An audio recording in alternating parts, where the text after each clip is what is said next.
தியானிக்க போறது இயேசுவேலின் ஆவி அப்படிங்கிறதா இன்னைக்கு நம்ம தியானிக்க போற ஒரு தலைப்பு. இந்த இயேசுவேலின் ஆவி அப்படிங்கிறத நம்ம தியானிக்கும் முன்னால கடந்த வாரங்களே உங்களுக்கு நம்ம தியானிச்ச சில காரியங்களை நான் ஞாபகப்படுத்த விரும்புகிறேன். பரிசுத்த ஆவியானவர் பலம் இல்லாம நம்ம எந்த ஆவியையும் மேற்கொள்ள முடியாது. தேவ வசனத்தினுடைய தெளிவு நமக்கு இல்லாமல் ஆவிகளை பகுத்தறிய முடியாது. தேவ ஆவியானவரும் வேத வசனமும் நம்ம கூட இருந்தால் தான் சில காரியங்களை நம்ம உறுதியாய் தீர்மானிக்க முடியும், பேச முடியும். நம்முடைய சுய பலத்தினாலே சுய அறிவினாலே எதையும் சாதிச்சிடலாம்னா ஒன்று நடக்கப்படுது. கர்த்தருடைய ஆவியானவர் கர்த்தர் கொடுக்கிற பலத்தினால்தான் எதையும் நீங்கள் செய்ய முடியும். ஆவிகளை ஏன் நம்ம பகுத்தறியணும் அப்படின்னா வேதம் சொல்கிறது அவருடைய தந்திரங்கள் நமக்கு தெரியாதவர்கள் அல்லவே. அவருடைய தந்திரங்கள் நமக்கு தெரிஞ்சாச்சா அதுக்கு நம்ம விளங்க முடியும், அதுல இருந்து நம்மை நாம காப்பாற்றிக் கொள்ள முடியும். இந்த ஆவிகளை பகுத்தறிவது என்பது நமக்கு ரொம்ப ரொம்ப முக்கியமான ஒன்று.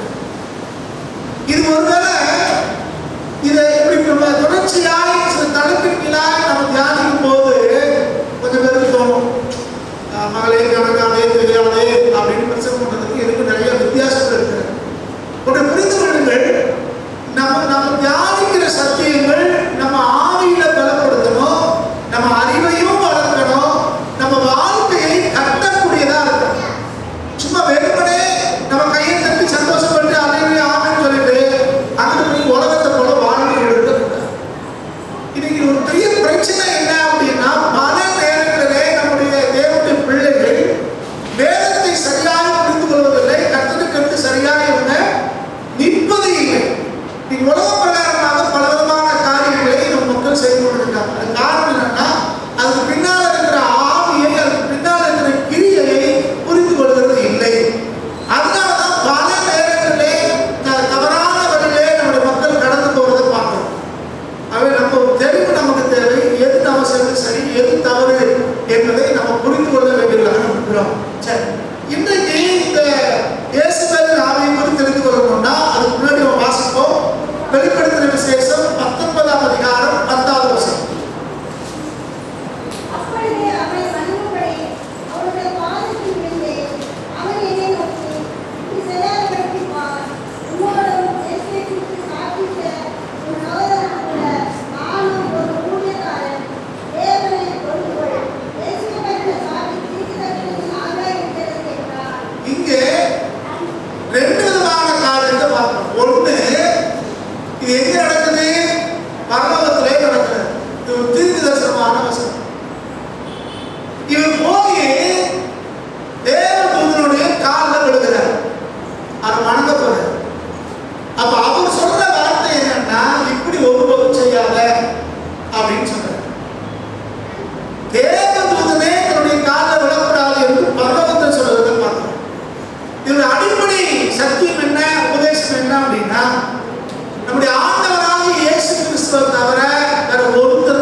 இந்த தீர்க்க தரிசன ஆவியினுடைய அடிப்படை என்னன்னா இயேசு கிறிஸ்துவினுடைய சாட்சி தான்.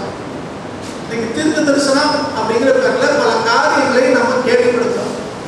இந்த தீர்க்க தரிசன ஆவியினுடைய அடிப்படை என்ன அப்படின்னு கவனிச்சீங்கன்னா அது இயேசு கிறிஸ்துவின் சாட்சி சொல்றது. இந்த இயேசு கிறிஸ்துவினுடைய சாட்சி தான் தீர்க்க தரிசனமாகவே வெளிப்படுகிறது. அப்ப எந்த ஒரு தீர்க்க தரிசனமா இருந்தாலும் அது இயேசு கிறிஸ்துவினுடைய சாட்சியாக விளங்க வேண்டும். இதுதான் ஒரு அடிப்படையில் சொல்றாரு. ஒண்ணே ஆண்டவரை தவிர யாருடைய கால்களை விழுந்து வணங்கக்கூடாது. இரண்டாவது காரியம், தீர்க்க தரிசன ஆவி என்பது இயேசு கிறிஸ்துவை பற்றிய சாட்சியா இருக்கிறது. சரி, இப்ப பாருங்க, இப்ப உங்களுக்கு புரியும். இந்த வேதத்திலே வாசிக்கும் போது இந்த இயேசுவின் ஆவி அப்படின்னு வாசிக்கும். இந்த இயேசுவினுடைய ஆவிங்கிறது என்ன அப்படின்னா இந்த இயேசு கிறிஸ்துவை பற்றிய சாட்சியா இருக்கிற தீர்க்க தரிசன ஆவிக்கு நேர் விரோதமா இருக்கக்கூடிய ஒரு இயேசுவே பல இடங்களிலே நம்ம படிக்க போறோம். இயேசுவே தன்னைத்தானே அவன் தீர்க்க தரிசனம் சொல்லிக்கிறான். தன்னைத்தானே தீர்க்க தரிசனி அப்படின்னு சொல்லிக்கிட்டு நான் தீர்க்க தரிசனம் கேட்கவாங்க அந்த ஆண்டவர் சொல்றாரு. தனக்குத்தானே பெருமைப்படுத்தி கொண்டு பேசுற ஒரு ஆவி, தன்னைத்தானே புகழ்ந்து கொண்டு பேசுற இந்த இயேசுவின் ஆவி இயேசு கிறிஸ்துவின் சாட்சியாக இருக்கிற தீர்க்க தரிசன ஆவிக்கு நேர் மாறான ஒன்று. புரியுது? அப்ப இந்த இயேசுவின் ஆவியும் இந்த இயேசு கிறிஸ்துவின் சாட்சியாக இருக்கிற தீர்க்க தரிசன ஆவிக்கு இடையில பிரச்சனை, யுத்தம் எப்படி நடந்துக்கிறதா? அப்ப அடிப்படையில் புரிந்து கொள்ளணும். இந்த இயேசுவின் ஆவி என்பது கர்த்தருடைய சாட்சியாக இருக்கிற வேத வசனத்துக்கு விரோதமான ஒரு ஆவி. முதல் காரியம். இரண்டாவது, இந்த இயேசு கிறிஸ்துவின் சாட்சி என்பது அவருடைய சத்தியம், அவருடைய நீதி, அவருடைய பரிசுத்தம், அவருடைய தாழ்மை, அவருடைய தியாகம், கரையை கொடுத்தல், இது எல்லாம் பேசும். எது? ஆண்டவருடைய ஆவி. ஆனா இதுக்கு நேர் மாறாக கிரியை செய்யக்கூடியதுதான் இந்த இயேசுவினுடைய ஆவி. அப்ப அது எப்படி இருக்கும்? அநீதி, சத்தியத்துக்கு மாறானது, அசுத்தமானது, பெருமையை பேசக்கூடியது, சுயநலமுடையது. இதுதான் இயேசுவினுடைய ஆவி. ரெண்டுக்கு நேர் மாறு. பரிசுத்த ஆவியானவர், கிறிஸ்துவினுடைய ஆவியானவர் சத்தியத்தை குறித்து பேசுவார், நீதியை குறித்து பேசுவார், பரிசுத்தத்தை குறித்து பேசுவார், தாழ்மை குறித்து பேசுவார், கிரையை செலுத்துகிற தியாகமுள்ள வாழ்வை குறித்து பேசுவார். ஆனால் இயேசுவினுடைய ஆவி இதுக்கு நேர் மாறாக இது பேசும். இது ஒருபோதும் நீதி செய்து கொள்ளாது, அநீதி தான் செய்யும். பரிசுத்தத்துக்கு மாறாய் அசுத்தத்தை தான் இது செய்யும். தாழ்மைக்கு மாறாய் பெருமை தான் கொள்ளும். ஒருபோதும் கிரை செலுத்தாது. ஆனால் சுயநலம் உள்ளதாக இருக்கும், சுய பெருமை உள்ளதாக இது காணப்படும். இது இயேசுவினுடைய ஆவி. இந்த இயேசு கிறிஸ்துவினுடைய ஆவி ஒருபோதும் விக்கிரக வழிபாட்டையோ தனிநபர் துதிபாடுகளை அனுமதிக்காது. எல்லா மகிமையோ கர்த்தர் ஒருவருக்கே செலுத்த வேண்டும். கர்த்தர் ஒருத்தரை தான் துதிக்க வேண்டும். இதுதான் தேவனுடைய ஆவி, தேவனுடைய சத்தியத்தின் ஆவி. ஆனா இயேசுவினுடைய ஆவி தனி மனிதனை புகழ வச்சு, தனி மனிதனை உயர்த்தி, கடைசியில அது விக்கிரக வழிபாட்டை கொண்டு போய் தனி மனிதன் துதி வந்தாலே அங்க என்ன இருக்குது? இயேசுவினுடைய ஆவி இருக்குது. எல்லாம் பின்னால் தியானிக்கிறவர்களுக்காக முன்னுரையாய் நான் உங்களுக்கு சொல்லிக் கொண்டிருக்கிறேன். அடுத்து இது இயேசுவின் ஆவி அப்படின்னா ஏதோ அந்த ராணி இயேசுவேல், ஆகாபுடைய மனைவி இயேசுவேல் இருந்தாலே அந்த இயேசுவேல் தான் வந்துச்சுன்னு அர்த்தம் இல்லை. இது இயேசுவேல் ஆவி அதுக்கு முன்னாடி இருக்கு, இப்பயே இருக்கு. எதுக்கு இது இயேசுவேல் ஆவி அப்படின்னு சொல்றோம்னா அந்த இயேசுவேலுடைய குணாதிசயம், அந்த இயேசுவேலுடைய வாழ்க்கை முறை,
நீங்க இன்னொரு ஆளு இந்த இயேசுபேல் ஆவிக்கு இணையாய் நம்ம சொல்லணும்னா யோவான் ஸ்நானனுடைய தலையை வாங்கின ஏரோதியாள். அவங்களுக்கு ஏதோ தூண்டி விட்டு அந்த ஏரோதியாள் தூண்டி விட்டு யோவான் ஸ்நானன் தலையை வாங்க வைக்கிறான். எப்படி இந்த இயேசுபேல் ஆகாதம் தூண்டி விட்டு அன்னைக்கு தேவ மனுஷனுக்கு விரோதமாக வீசிட வச்சாலோ அதே மாதிரி ஏரோதியாள் செய்கிறார். அப்ப ஏரோதியாள் இருந்ததோ இதே இயேசுபேலுடைய ஆவிங்கிறத நாம புரிந்து கொள்ள முடியும். சரி, அடுத்ததா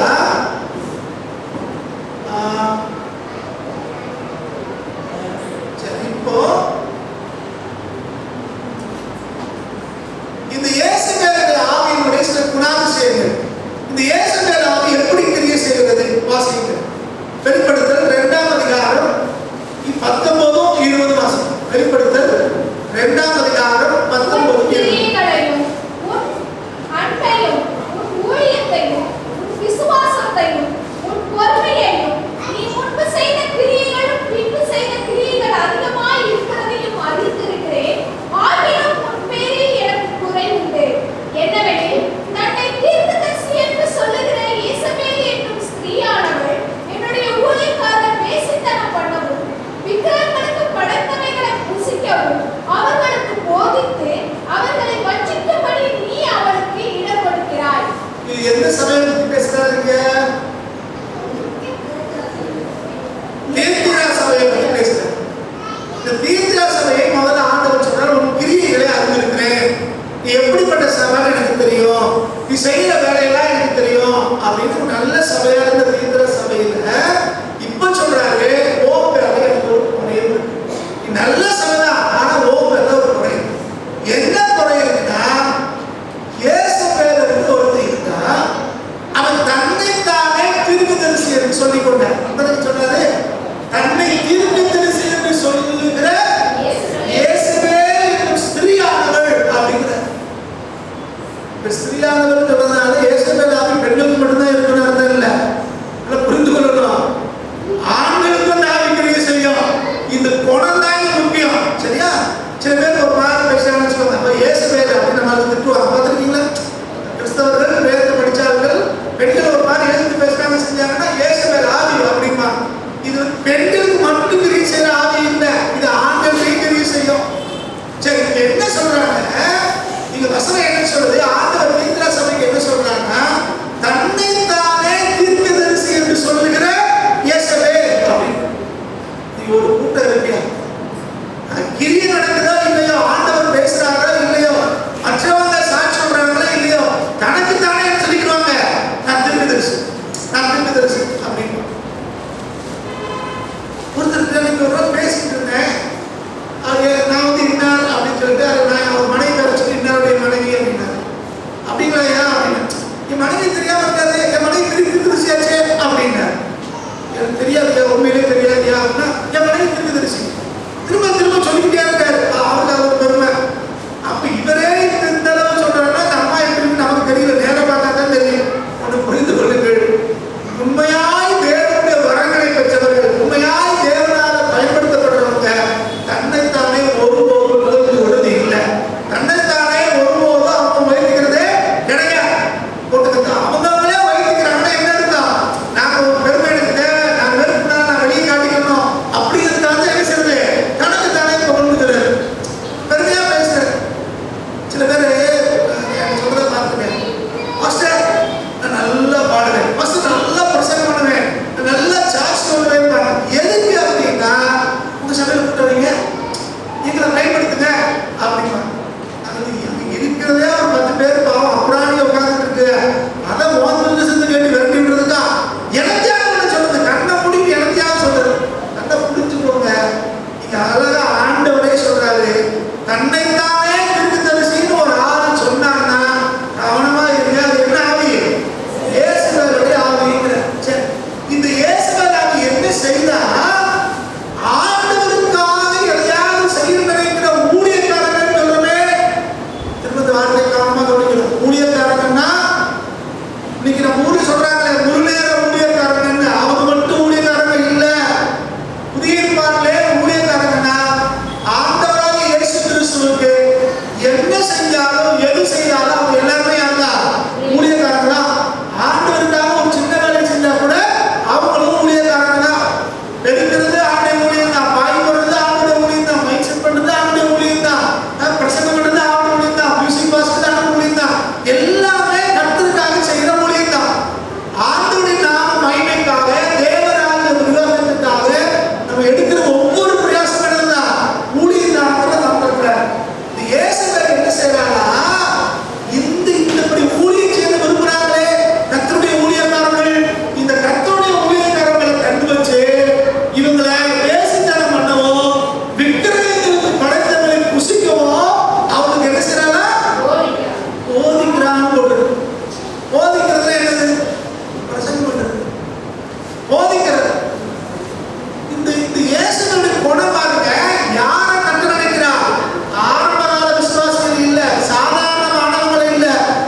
சாதாரண ஆட்கள் அவருக்கு முக்கியம் இல்லை. ஆண்டவருக்காக யார் எதையாவது செய்ய நினைக்கிறாங்களோ அவங்கள தான் வீழ்த்தி நினைக்கிறார். ஏன்னா அவங்கள வீழ்த்தியாச்சுன்னா அவங்கள சார்ந்து இருக்கிற அவங்க பின்னால இருக்கிற அநேக ஆண்டவருக்கு போயிடும். அதுக்காக என்ன செய்யறார்? சரி பண்ணுகிறார். ஆனால் இந்த இயேசுவினுடைய பிரதான குணம் என்னன்னா பாவம் செய்ய வைக்கிறதோ விக்கிரகங்களுக்கு படைத்தவைகளை புசிக்க சொல்றோம். இதெல்லாம் இப்போ நவீன காலம், நவீன இடத்துல வந்திருக்கிறோம். எல்லாம் ஒண்ணு அப்படிங்கிற ஒரு காலகட்டத்துக்கு வந்திருக்கிறோம். இதனால அன்னைய ஆவி சபைகளே கிரியை செய்கிறது. பல இடங்களிலே அசுத்தமான காரியங்கள் பரிசுத்த பிரச்சனான காரியங்கள் செய்வதற்கு சபைக்குள்ள வருகிறது, நம்ம வீடுகளுக்குள்ளே வருகிறது. நமக்கு என்னன்னு தெரியாமலே பல காரியங்களை செய்கிறோம். பல இடங்களிலே விக்கிரகங்களை வச்சிருக்கிறோம், விக்கிரக படங்களை வச்சிருக்கிறோம். பிசாசுக்கு அடுத்த காரியங்களை நாம அனுமதிக்கிறோம், அறியாம செய்யறோம். அது நாங்கள் திருப்திப்படுத்த செய்யறோம். அது எல்லாம் ஒன்றுதானே அப்படின்னு நினைச்சேன். ஆனால் அது யாருடைய தந்திரா? இயேசுவேனுடைய தந்திரம், பிசாசுடைய தந்திரம். கொஞ்சம் கொஞ்சமாய் உள்ள கொண்டு வந்து நம்மளை வழிகடக செய்யுது. இதுல என்ன இருக்கு? விக்கிரகமாக ஒன்று இல்லை நடந்தாலும் சொல்லியிருக்கு. அதனால விக்கிரகத்துக்கு படத்தை புசிக்கிறதுல ஒன்று இல்லை. முன்னால வச்சு தோத்திரம் பண்ணிட்டு புசிக்கிறாரு ஆண்டவர். அதனால இதையும் என்ன செஞ்சிரு? சோத்திரம் பண்ணி புசி. ஆனா அப்போஸ்தலர்ல எதுக்கு விலகுங்கிறத அவர் தெளிவாய் சொல்லும் போது அவர் ரொம்ப அழகாய் சொல்றாரு. வேசித்தனத்துக்கு விலகு, நரம்புண்டு செத்ததுக்கு விலகு, விக்கிரகங்களுக்கு விலகுகிற விக்கிரகங்களுக்கு விலகுகிற இவங்களுக்கு கண்டிப்பாக நீங்கள் நான் விலக வேண்டியது, கண்டிப்பாக விலக வேண்டியது. அப்படின்னா இது எந்த ரூபத்துல வந்தாலும் நமக்கு தெரிஞ்சிச்சுன்னா இதை செய்யக்கூடாது. அப்ப இயேசுவினுடைய ஆவி பாருங்க, அது தீர்க்க தரிசனம் சொல்லும், அது போதிக்கும். ஆனா அவருடைய நோக்கம் என்னது? வேசித்தனம் பண்ண வைக்கவோ விக்கிரகங்களுக்கு படைச்சவங்களை புசிக்க வைக்கிறது தான் இந்த தீர்க்க தரிசி என்று தன்னை அழைக்கிற இயேசுவினுடைய அடிப்படையும். இதனால இந்த பாவத்துக்கு இடம் கொடுத்த ஒரு கூட்டம் அவங்க பின்னால போகும். ரொம்ப அழகா சொல்றாரு பாருங்க, போதித்து அவர்களை வஞ்சிக்கும்படி. அப்ப இடம் கொடுத்தது யாரு? சபை. சபை எங்களுக்கு போயினா உள்ள வந்து இப்படி செஞ்சு வந்திக்கிறான். அப்ப சபை விசுவாசம் வந்து நம்முடைய குடும்பங்களிலே நாம இடம் கொடுக்கும் போது, சபைகளிலே நாம இடம் கொடுக்கும் போதுதான் இந்த இயேசுவின் அறிக்கை செய்யும். இந்த இயேசுவிற்கு நம்ம இடம் கொடுக்க வேண்டாம், அது இங்கே தெரிய செய்யும். எத்தனை பேருக்கு புரியுது? அப்படி அப்ப இயேசுவிற்கு எதிர்த்து நிற்கணும், விக்கிரகங்களுக்கு எதிர்த்து நிற்கணும், விக்கிரக ஆவிகளுக்கு எதிர்த்து நிற்கணும். இது இயேசுவினுடைய ஆவியை ஒருபோதும் உள்ள அனுமதிக்க கூடாது. இது தந்திரமாய் உள்ள வந்து நம்மளை வஞ்சிக்கிற ஒன்றாக இருக்கிறது. அதை கவனம். சரி, அடுத்து இதுல திரும்ப நம்ம சொல்ற காரணம், முதல் காரணம் அந்த இயேசுவின் ஆவி தன்னைத்தானே தீர்க்கதரிசி என பிரசித்தப்படுத்துகிறது. தனக்கு தான் தன்னையே வரப்பட்டவர் யார் தெரியுமா அப்படின்னு பேசுது. முன்னாடி ஒரு முறை உங்களுக்கு சொன்ன ஞாபகம் இருக்கு. நம்ம உள்ள ஒரு தெருவுல தெரு தண்ணி எடுக்கிறாங்க. தெருவுல பானை போட்டு வருஷப்படி தண்ணி எடுப்பாங்க. அப்படி தண்ணி எடுக்கும் போது ஒரு குறிப்பிட்ட தெருவுல காலையில் சீக்கிரம் தண்ணி விட்டாங்க. நைட்டே வருஷம் போட்டு வச்சிருக்காங்க. வழக்கமாக 5 மணிக்கு தண்ணி வரும்னா அன்னைக்கு 4 மணிக்கு தண்ணி வந்துருச்சு. அவ பக்கத்து வீட்டில் இருக்கிறத பார்த்துட்டாங்க. இவங்க என்ன செய்யறாங்க? வருஷம் கிடக்கிற பானையெல்லாம் கிடைக்காது. வழக்கம் போல எல்லாரும் 5 மணிக்கு தான் எழுந்திரிச்சு வருவாங்க. இவங்க 4 மணிக்கு தண்ணி வந்த உடனே இவங்க வீட்டில் இருந்து குடத்தை எடுத்துட்டு போய் இவங்க தண்ணி பிடிக்க ஆரம்பிச்சிட்டாங்க. இவங்க சத்தத்தை எடுத்து கொஞ்சம் பேர் எழுந்திரிச்சு வந்து மத்தவங்களை எழுதி விட்டாங்க. இவங்க அதுக்கு முன்னாடி 3 குடம் 4 குடம் பிடிச்சிட்டாங்க. அவங்க முறை என்னன்னா அந்த வருஷப்படி ஒவ்வொரு குடமா பிடிக்கணும். ஒரு ஆளுக்கு 3 குடம் 4 குடம் வரும் ஒரு நாளைக்கு, அவ்வளவுதான். ஆனா இவங்க முதல்லயே அந்த 4 குடத்தை பிடிச்சாச்சு. இப்போ மற்றவங்களாம் எழுந்திரிச்சு வந்துட்டாங்க, அவங்க தண்ணி பிடிக்கிறாங்க. இப்போ அந்த முதல்ல பிடிச்சாலும் திரும்பவும் குடத்துக்கு போகுது. அப்ப அவங்க சொல்றாங்க, நீதான் முதல்ல பிடிச்சிட்டீங்க, அதனால கொஞ்சம் ஒரு வருஷப்படி எல்லாரும் எடுத்துக்கிறோம், அதுக்கப்புறம் தண்ணி இருந்தா நீ எடுத்துக்கோ அப்படின்னு சொல்லிருக்க.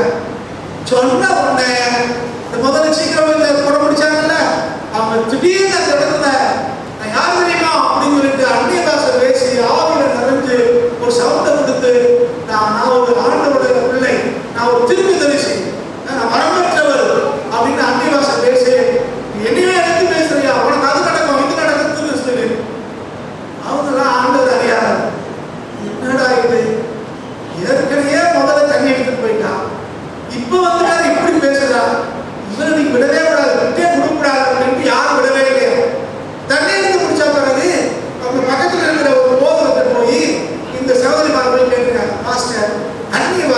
என்னது, தீர்க்க தரிசனம்னா என்னது அப்படின்னு. இவருக்கு ஆச்சரியம், இவங்க இருக்கிற இதை வந்து கேட்காங்க அப்படின்னு. இவருக்கு விளக்கமா சொல்லியிருக்காரு. அப்ப அவங்க சொன்னாங்கன்னா, உங்க சபைக்கு வர்ற இன்னாரு இந்த மாதிரி தண்ணியை எடுத்துக்கிட்டு இப்ப அந்நிய பாஷை வெளித்துக்கு தந்துடுறேன், யார் தெரியுமா, நான் இன்னாரா அப்படின்னு மிரட்டா, இது சரியா அப்படின்னு கேட்டாங்க. பாஸ்டர் எங்க பேச முடியும், அமைதி ஆயிட்டார். அந்த பாஸ்டர் என்ன சொல்றாரு, இப்படி எல்லாம் கூத்து நடக்குது பாஸ்டர் அப்படின்னு. அப்ப என்ன நினைச்சுக்கிறோம், நம்ம எதையாவது ஒரு தப்பு பண்ணிட்டு அதை மறைக்கிறதுக்கு என்ன செய்யறது, தீர்க்கதரிசனம் சொல்றேன், அதை சொல்றேன், எதை சொல்றேன். இன்னைக்கு நேரத்தில் ஒரு 15 வருடங்களுக்கு முன்னால ஒரு ஊழியக்காரர் சொன்னார், நீங்க நிறைய பேர் வரப்பட்டோம்னு சொல்றவங்க தன்னுடைய தவறுகளை பாவங்களை மறைக்கிறதுக்கு தான் இது ஒரு மேல் பூச்சாக பூசுறாங்க அப்படின்னு. மூத்த ஊழியக்காரர், அது யதார்த்தம், அது உண்மை. தேவன் ஒவ்வொருவரையும் பயன்படுத்த முடியும். தேவன் ஒவ்வொருவருக்கும் அபிஷேகம் பண்ணியிருக்கிறார். தேவன் ஒவ்வொருவருக்கும் ஒவ்வொரு விதமான வரங்களை கொடுத்திருக்கிறார், தாளந்துகளை கொடுத்திருக்கிறார். தேவன் ஒவ்வொருவரையும் கர்த்தரால் பயன்படுத்த முடியும். ஆனா நான் தான் வரப்பட்டவங்க, நான் தான் தீர்க்கதரிசி அப்படின்னு உங்களை தன்னைத்தானே புகழ்றாங்கன்னா அங்க வேற ஆவிக்குரிய செய்திகள் அர்த்தம். தேவனுடைய ஆவி தாழ்மையுடைய, தேவனுடைய ஆவி சத்தியத்தின்படியானது, தேவனுடைய ஆவி பரிசுத்தத்துக்கு முக்கியத்துவம் கொடுக்கும், தேவனுடைய ஆவி நீதியிலே பிரியப்படும். ஆனா இயேசுவின் ஆவி நேர்மாறான ஒரு ஆவி. அப்ப தன்னை புகழ்ந்து கொள்வதற்காக, தன்னை உயர்த்துவதற்காக, தன்னை மேன்மைப்படுத்துவதற்காக ஒரு ஆவி பேசுறாங்கன்னா கவனமா இருக்கணும். இது என்ன ஆவி, கொண்டாத இயேசுவின் ஆவி. முதல் காரணம். இரண்டாவது, தனக்கு போதகத்தால் கர்த்தருக்காக ஊழியர்களையே இவங்க வஞ்சிக்கிறது, ஏமாத்துறது. வஞ்சிக்கிறதுனா என்ன, முதல்ல ஒண்ணு பேசுவாங்க, அதுக்கு பின்னால ஒரு ரகசியம் இருக்கும். பேசும்போது இனிக்க பேசி தவறான காரியத்தை நடத்திக்கிறதுக்கு தான் வஞ்சித்தல், ஏமாத்துறது. பேசும்போது நல்லா பேசுவாங்க, ஆனா பின்னால ஒரு விஷயம் இருக்கிறது நமக்கு தெரியாது. எது பேசினாலும் பின்னால ஒரு ரகசியத்தை வச்சுதான் பேசுவாங்க, பின்னால ஒரு பொருளை மறைச்சு வச்சு பேசுவாங்க. ரொம்ப கவனம். அப்ப இந்த மாதிரி தந்திரமாய் ஒருத்தர் பேசுறாங்கனாலே நம்ம கவனமா இருக்கணும். தந்திரங்களுக்கு பின்னாடி இருக்கிறது பிசாசு தான். கர்த்தர் எதையும் நேரடியாய் வெளிப்படையாய் சொல்லுவார். ஆனா இப்படிப்பட்ட குரூப்பு முழுக்க முழுக்க பிசாசுக்கு எடுத்தது என்பதை மறந்துவிட ஊழியர்களை நம்புகிறார். எதுக்கு ரெண்டு காரணம், ஒன்று வேஷத்தில் பண்ணுவோம், விக்கிரகங்கள் படத்துல பேசுவோம். இது இப்படிப்பட்டவங்களுக்கு கூடதான் இயேசுவினுடைய ஆவி இருக்கும். இந்த ஆவிதான் அன்னைக்கு பிள்ளையாமுக்குள்ளே இருந்துச்சு. வாசிங்க, வெளிப்படுத்தல் 2ஆம் அதிகாரம் 13, 14 வாசிங்க.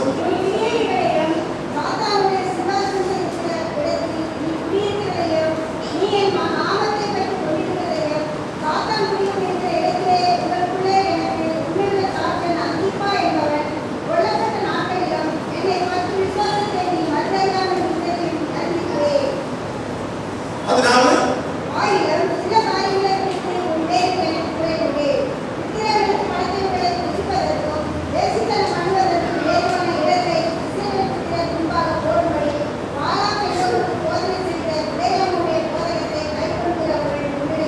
இங்க பிள்ளையாக என்ன போதகம் பண்றா, இயேசு பேருடைய அதே போதகம் பண்றா.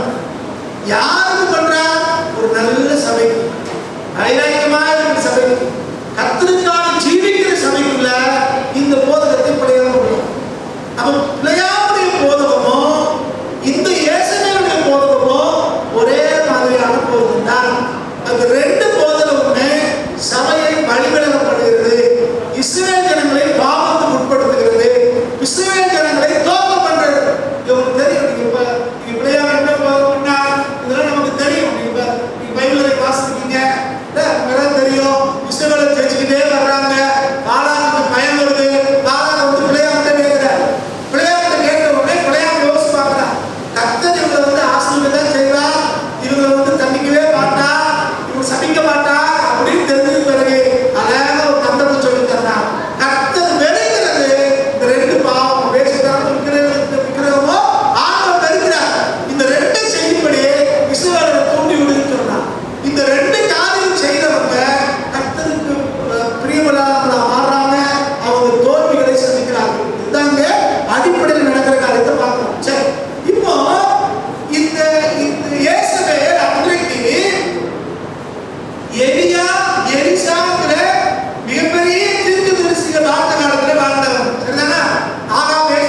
எந்த காலகட்டத்திலையும் எப்படிப்பட்ட பரிசுத்தமாக இருந்தாலும், எவ்வளவு பெரிய போதல் இருந்தாலும், சத்தியத்தை வைராக்கியமாய் போதிக்கிறது இருந்தாலும், கர்த்தருக்காய் மகிமையாய் வல்லமையாய் ஜீவிக்கிறது இருந்தாலும், எல்லா இடங்கள்லையும் இந்த இயேசுவினுடைய ஆவி எல்லா காலகட்டத்திலும் இருக்குன்னு மறந்துடக்கூடாது.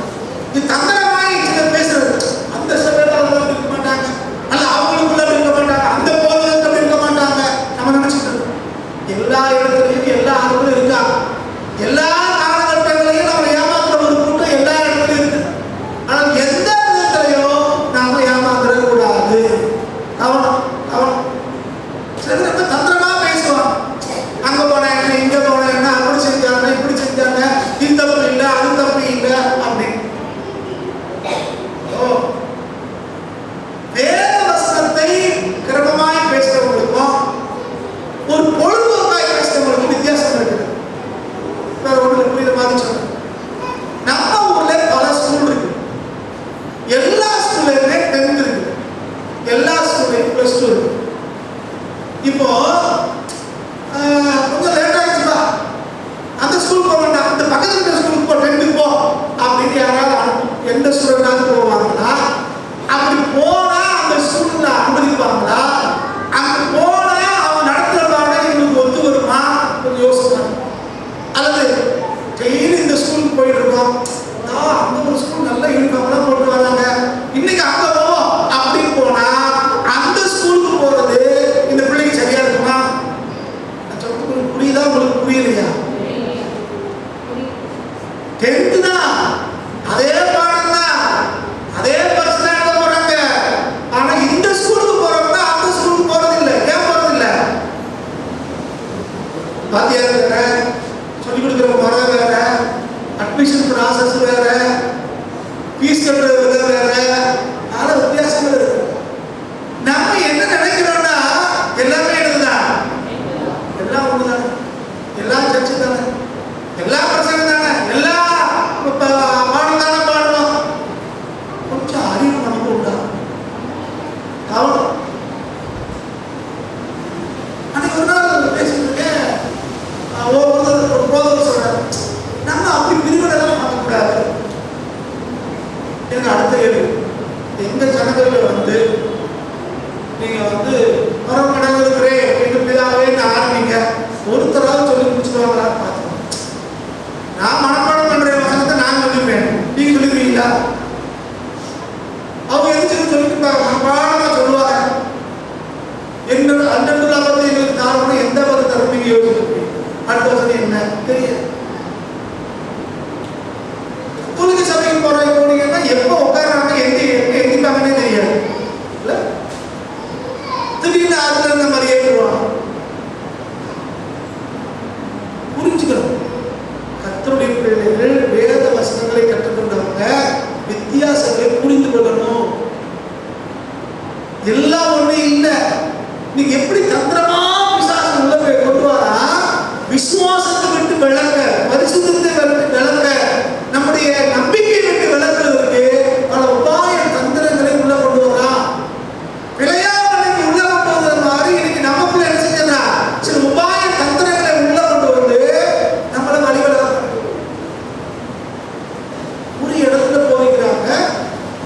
நீங்க 5000 ரூபாய் கொடுத்தீங்கன்னா போதும். நீங்க 5000 ரூபாய் கட்டி நீங்க சந்தாதாரம் ஆகிட்டீங்கன்னா இதான் இறங்கி வந்து ஜெபம் பண்ணுவாங்க. யாருக்கு? இந்த 5000 ரூபாய் கொடுத்த ஆளுகள். மற்ற ஆளுகளுக்கு யார் ஜெபம் பண்ணான்னு தெரியல. இந்த 5000 ரூபாய் கொடுத்தாலும் மட்டும் யார் வருவா? நான் சொல்லி சபையில சொல்றேன், சுவிசேஷங்கள்ல இல்ல. அது ஒரு கூட்டம் அந்த சுவிசேஷம் பேசிக்கிட்டாங்க, அது வேற. சபையிலே பிரச்சனைதான்.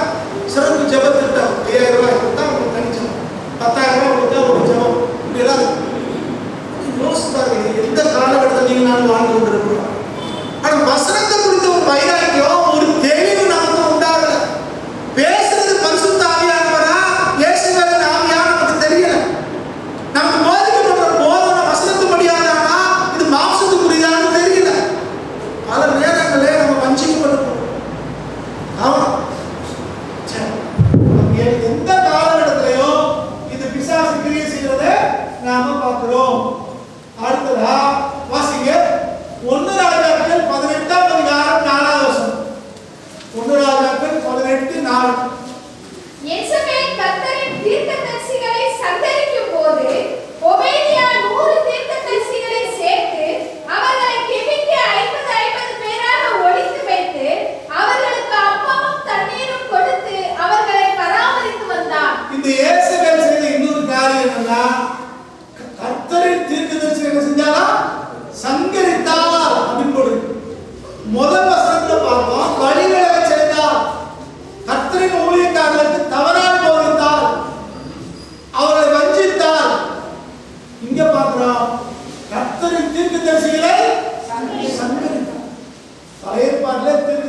போட்டுச்சுன்னா அது ஊழியக்காரங்கன்னு அர்த்தம். எல்லா ஊழியக்காரங்களுமே பழைய பெரும்பாலும் தீர்க்கதரிசிகள் வார்த்தையை பயன்படுத்துறாங்க. கவனி, இந்த தீர்க்கதரிசிகளை இந்த அம்மா என்ன செஞ்சாங்க? இயேசுவேலை சங்கரிக்கிறாங்க. அப்ப இந்த ஆவி கர்த்தருடைய தீர்க்கதரிசிகளை கொலை செய்யக்கூடியது, சங்கரிக்கக்கூடியது அப்படின்னு பார்ப்போம். அடுத்து இது ஒரு கொலைகார ஆவி. சரிதானா? இது எப்பயோ ஆண்டவருடைய பிள்ளைகளுக்கு விரோதமாகவே இது செயல்படும். தேவ ஜனங்களுக்கு விரோதமாய் இந்த ஆவி செயல்படுகிறது. யோவான் 10ஆம் அதிகாரம் 10ஆம் வசனத்தில் வாசிக்கிறோம். திருடன் கொல்லவும் அழிக்குவதனால என்று. அப்ப இந்த சாத்தான் வந்தாலே அவன் எந்த ரூபத்துல வந்தாலும் அவன் அழிவை உண்டாக்குறவன், அவன் கெடுதலை உண்டாக்குறவன் நமக்கு தெரியும். அதே மாதிரி தான் இந்த ஆவி, இந்த சாத்தானுடைய ஆவி, இந்த இயேசுவினுடைய ஆவி எங்க வருதோ அது அங்கு கொலையை உண்டாக்கும், அழிக்கும், ஜனங்களை அழிக்கும், நல்ல பேரை கெடுக்கும், சாட்சிகளை கெடுக்கும், குடும்ப ஒற்றுமையை கெடுக்கும், சமாதானத்தை கெடுக்கும். இதெல்லாம் செய்யறதுதான் இந்த ஆவி. ரொம்ப கவனமாய் நம்ம இந்த காரியங்களை புரிந்து கொள்ளலாம். அடுத்து 1 ராஜாக்கள் 18ஆம் அதிகாரம் 19ஆவது வசனத்தை வாசிப்போம். 1 ராஜாக்கள் 19. இஸ்ரவேல் அனைத்தையும் ஆகாயின் தீர்க்கதரிசிகள் 450 பேரையும் இயேசுவின் பந்தியில் சாப்பிடுகிற கோபுரத்தின் தீர்க்கதரிசிகள் 400 பேரையும் என்னிடத்தில் கூட்டிக் கொண்டு வர ஆட்களை அனுப்பும் என்றார். சரி, இந்த வசனத்தின்படி பாத்தீங்கன்னா இது இயேசுவினுடைய பந்தியில் இருக்கிறதே யாரெல்லாம் பந்தியில் இருக்காங்க? தோப்பு விக்கிரகத்தினுடைய தீர்க்கதரிசிகள். ராஜாத்தி, இஸ்ரவேலிலே ராஜாத்தி, ஆகாபுடைய மனைவி. ஆனா இந்த அம்மா யாரோட விருந்து சாப்பிட்டு இருக்குது? தோப்பு விக்கிரகங்களுக்கு தீர்க்கதரிசிகளா இருக்கிறவங்க, ஊழியம் செய்றவங்க, ஆகாத ஆராதிக்கிறவங்க. இவங்க கூட தான் இந்த அம்மா விருந்தே சாப்பிடுது. விருந்து யாருக்கு வைப்பாங்க? முக்கியமா பாராட்டுறவங்களுக்கு, அன்பு செலுத்துறவங்களுக்கு தான் விருந்து வைப்பாங்க. இங்க யாருக்கு விருந்து வைக்காத அம்மா? தோப்பு விக்கிரகங்களை அவருடைய தீர்க்கதரிசனத்துக்கு விற்கிறவங்க. அப்ப இயேசுவினுடைய ஐக்கியம் முழுக்க முழுக்க தேவனுடைய ஊழியக்காரருக்கு நேர் விரோதமா, தேவனுடைய ஆலயத்திலே ஊழியம் செய்கிற ஆசாரியர்களுக்கு நேர் விரோதமா இந்த இயேசுவேல் செயல்படுறதை பார்க்கணும். இது நம்ம யாரோட உட்கார்ந்து சாப்பிடுறோம், கொஞ்சம் கவனம். யாரோட விருந்து இருக்கோம், கொஞ்சம் சாப்பிடணும், ரொம்ப கவனம். ஆண்டவர் சொல்றார், இதோ நான் வாசற்படி நின்று கதவை தட்டுகிறேன், ஒருவனை சத்தத்தை கேட்டு கதவை திறந்தால். ஆண்டவர் வந்து போதனை பண்ணுவேங்கிறார். ஆண்டவர் சத்தத்தை கேட்டு நம்ம கதவை திறந்தோம்னா ஆண்டவர் வந்து நம்ம கூட விருந்து இருப்பார். ஆனா இயேசுவோட விருந்து யாரு? தோப்பு விக்கிரகத்தினுடைய தீர்க்கதரிசிகள், ஆகாபுடைய தீர்க்கதரிசிகள். தேவனோடு பங்கு இருக்க வேண்டிய ஆட்கள் இன்னைக்கு தோப்பு விக்கிரகத்தினுடைய பூசாரிகளோட, ஆகாபுடைய தீர்க்கதரிசிகளோட அங்க விருந்து உண்ணுறதை பார்க்கணும். ரொம்ப கவனம். சங்கீதக்காரர் சொல்றார், என் சத்துருக்களுக்கு முன்பாக எனக்கு ஒரு மத்திய ஆயத்தப்படுத்தியிருந்தார். என் சத்துருக்களை ஓடல, கவனிக்கணும்.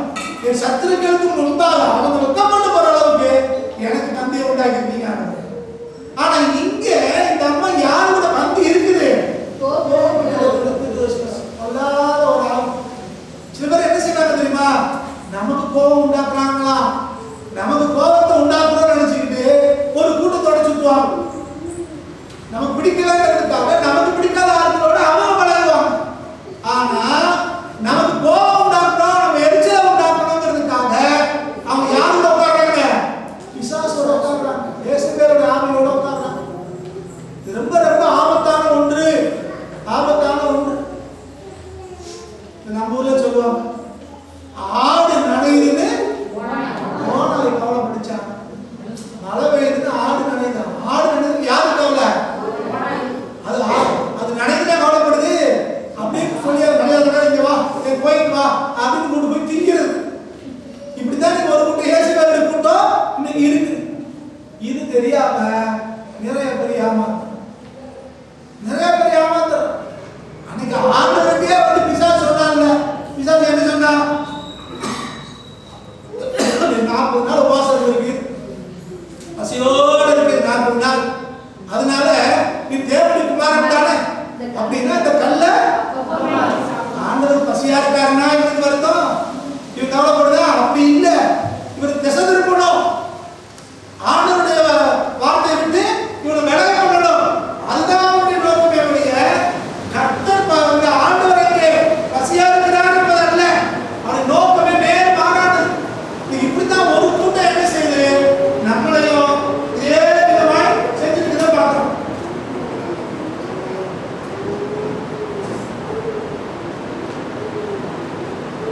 நீங்க ஒரு கூட்டம் நீங்க இப்படி வச்சுக்க பாக்குது, ஏமாத்த பாக்குது. அவர் ரொம்ப நீங்களும் கவனமா இருக்கு. ஒருபோதும் இந்த ஆவிகளுக்கு இடம் கொடுக்கவே கூடாது. இயேசுவின் ஆவிக்கு இடம் கொடுக்க விடக்கூடாது. அடுத்து 1 ராஜாக்கள் 19ஆம் அதிகாரம் 2வது வசனத்தை வாசிங்க.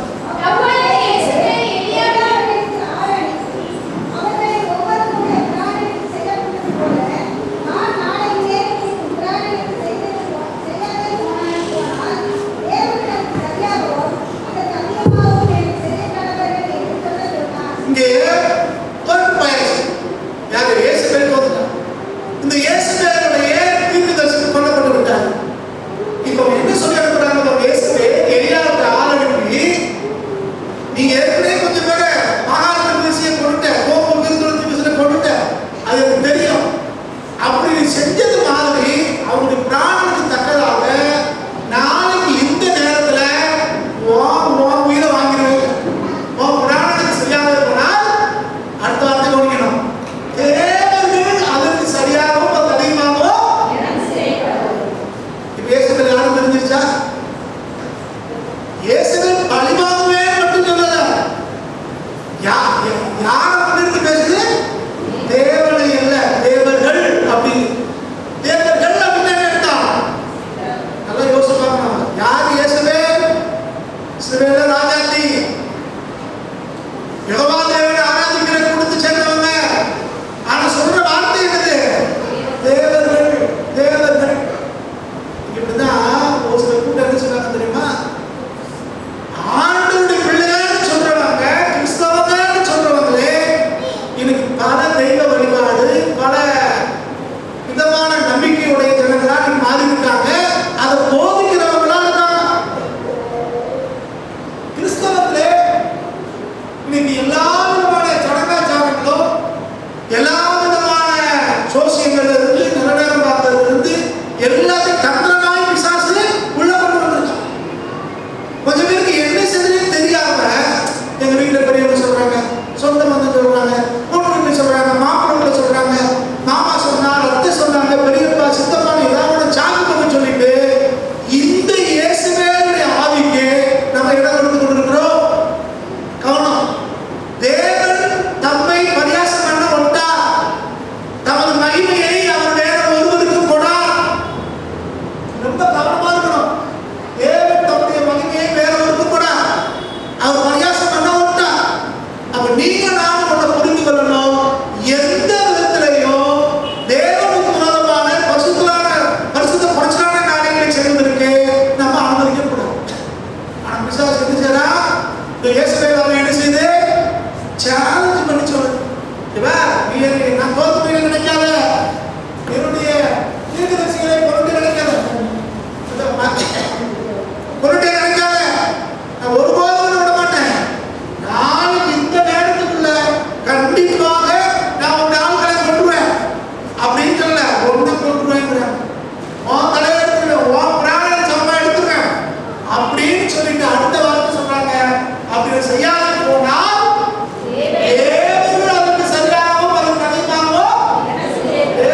பேர் இருக்காங்க.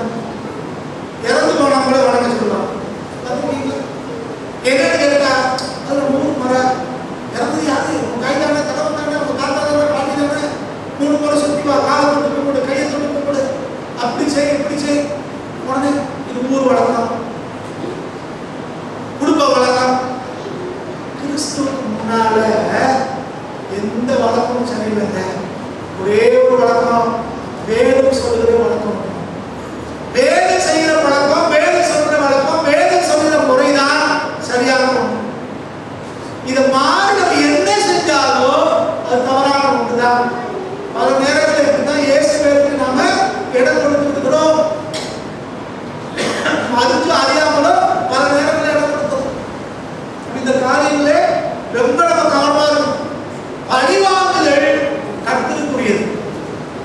நான் பழிவாங்க போறேன் நினைக்கக்கூடாது, செடியாக விட மாட்டேன் அப்படின்னு நினைக்கக்கூடாது. பழிவாங்குதல் கர்த்தருக்குரியது. நம்ம பழிவாங்க வேண்டியதே.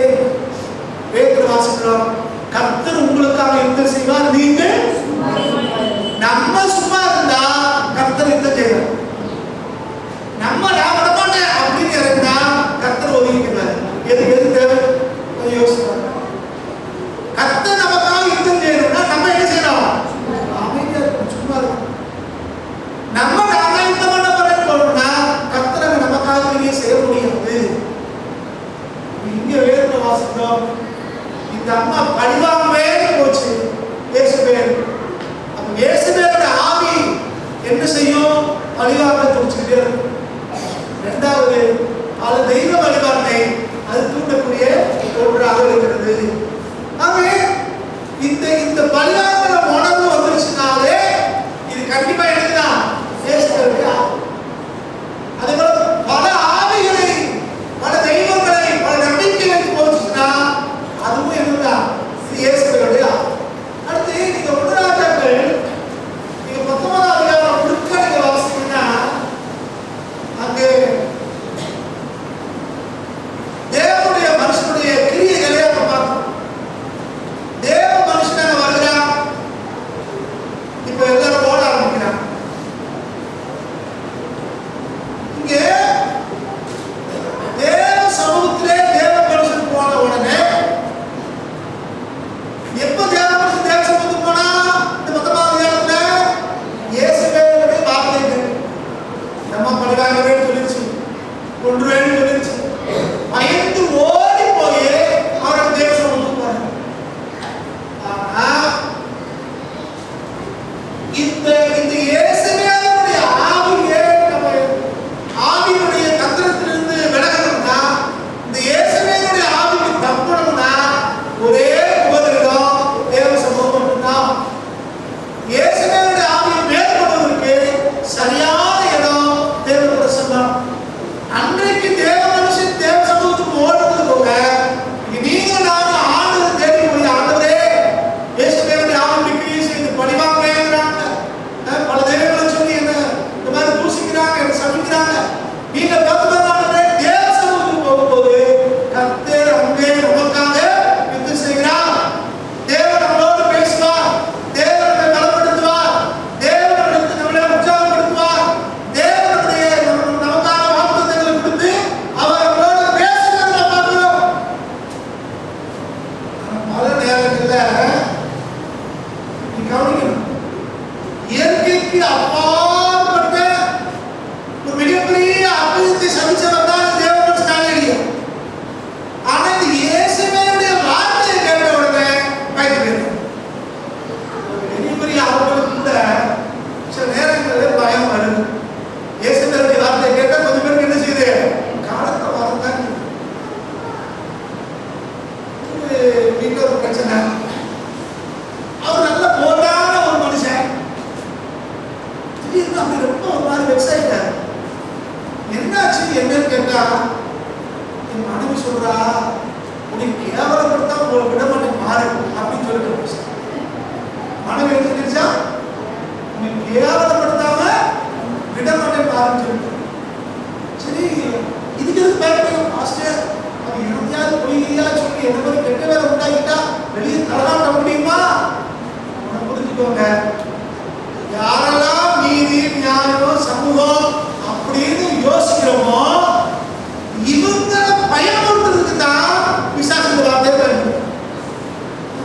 அப்படின்னு மாறிச்சு.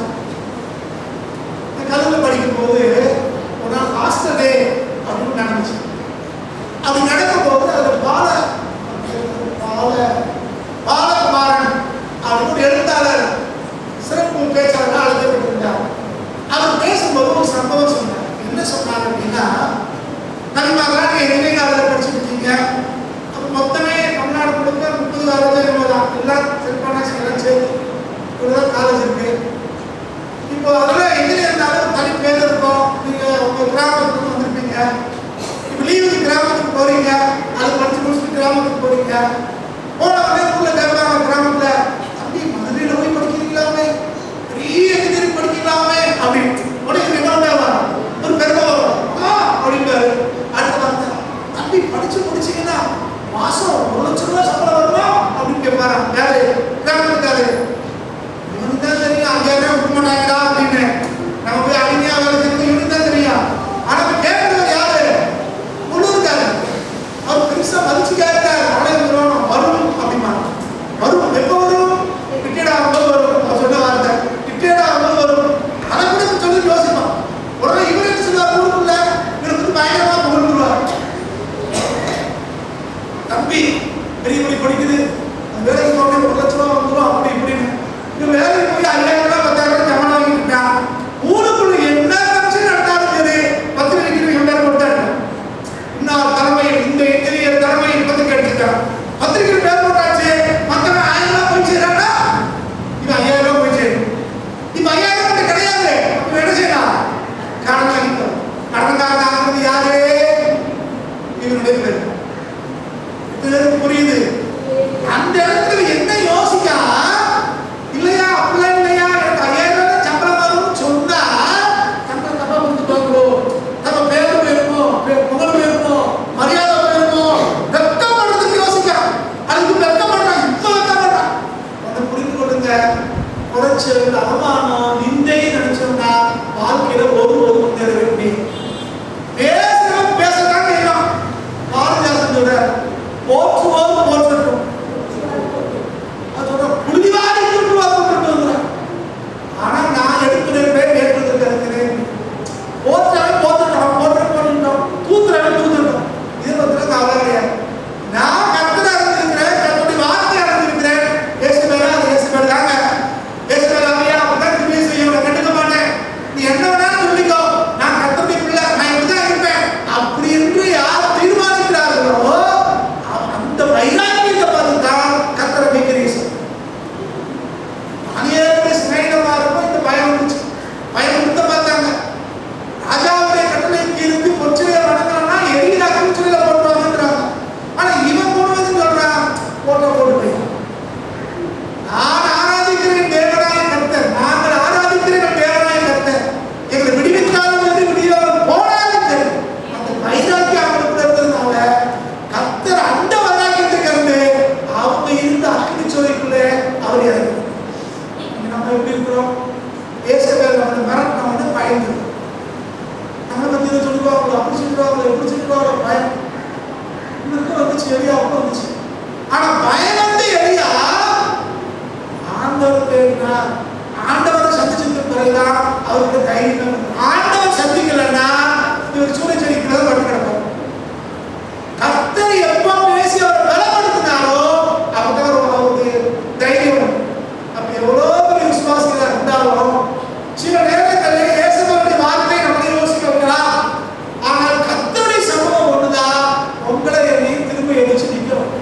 அதனால யாருடைய பயமுறுத்தலுக்கும் யாருடைய மரணத்துக்கும் ஒருபோதும் பயப்படக்கூடாது. 1 ராஜாக்கள் 21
வாசிங்க. 1 ராஜாக்கள் 21ஆம் அதிகாரம்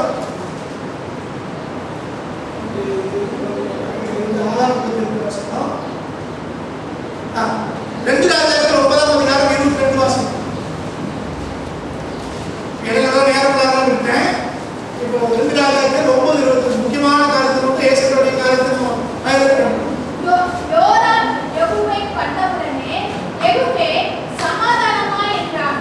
அதற்கு யெகூ, உன் தாயாகிய யேசபேலின் வேசித்தனங்களும் அவளுடைய பில்லி சூனியங்களும் இத்தனை ஏராளமாய் இருக்கையில் சமாதானம் ஏது என்றான். அப்ப இது இயேசுபேல் செஞ்ச இன்னொரு காரியம் என்னன்னா பில்லி சூனியம் பண்ணணும். இந்த பில்லி சூனியம் செய்வனை மந்திரவாதம் மேல பார்க்கறது இப்பெல்லாம் போனா என்ன ஆவி இருக்குது? இயேசுபேல் ஆவி இருக்குன்னு அர்த்தம். எங்க இதெல்லாம் எங்களோட இஸ்ரவேல்ல தான் நடக்குது. சரியா?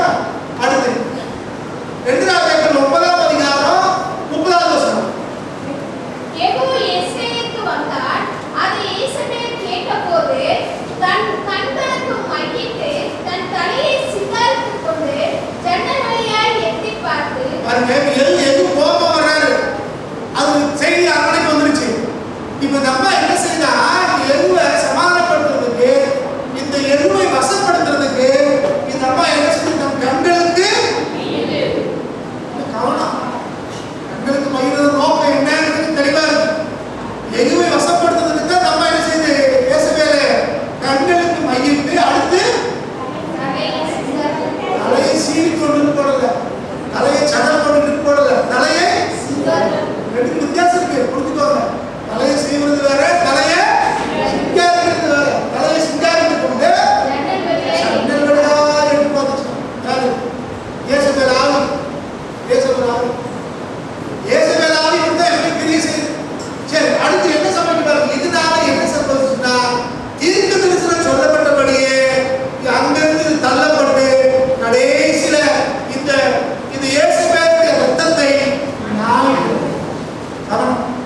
இயேசுவேலுடைய ஆவி என்னவெல்லாம் கிரியை செஞ்சு அடுத்தவங்களை அடிமைப்படுத்த நினைச்சாலும், தான் பெரியாரா காட்டிட்டாலும், அதிகாரத்தை பயன்படுத்தினாலும் கடைசியில அது செத்து, அதை எப்படி சார்ந்து இயற்கை மக்கள்ல கீழே தள்ளப்பட்டு செத்து அவர் ரத்தத்தை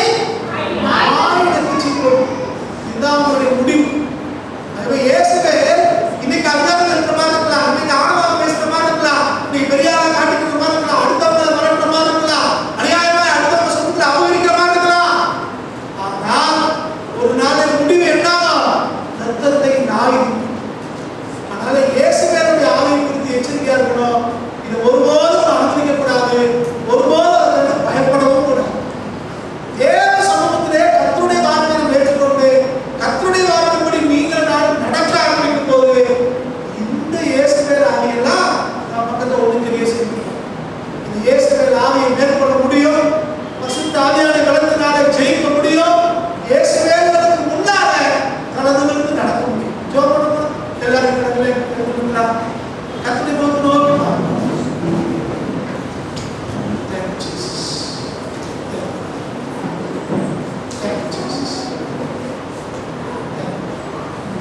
சர்வ வல்லமையுள்ள தேவனாகிய கர்த்தாவே, இந்த நல்ல அருமையான ஞாயிற்றுக்கிழமைக்காக ஸ்தோத்திரிக்கிறோம். இந்த மாசத்தினுடைய இந்த கடைசி ஞாயிற்றுக்கிழமைகளை முடிச்சதுக்காக இருக்கிறோம். தேவனே எங்களோடு பேசுகிற வார்த்தைகளுக்காக ஸ்தோத்திரம். எல்லா ஆவிகளை காட்டிலும் பரிசுத்த ஆவியானவர் பலமுள்ளவர், பலப்படுத்துகிறவர், ஞானத்தை புத்தியை தருகிறவர், சத்தியத்தை கொடுக்கிற ஆண்டவர். நீர் எங்களோடு கூட இருந்து எங்களை பலப்படுத்தி நடத்த முடியும் என்று கொடுக்கிறோம். நல்ல ஆவியானவர் செமையான வழியிலே எல்லா ஆவிகளுக்கும் விலக்கி பாதுகாக்கப்பட உதவி செய்யும். ஆண்டவரே, ஆவிகளை பகுத்தறிய உதவி செய்வீரா? அந்த ஒருபோதும் இயேசுவேலுடைய ஆவிக்கு இடம் கொடுத்து விடாதபடி கர்த்தாவே உமக்குள்ளாய் நாங்கள் கடற்கொள்ள எங்களுக்கு உதவி செய்யணும். தொடர்ந்து கர்த்தர் நடத்துங்க, பெரிய காரியங்களை செய்யும். எல்லா கடத்தையும் மகிமையும் உமக்கு எடுக்கிறோம். எல்லா பெருட்சகர் இயேசு கிறிஸ்து நாமத்தில்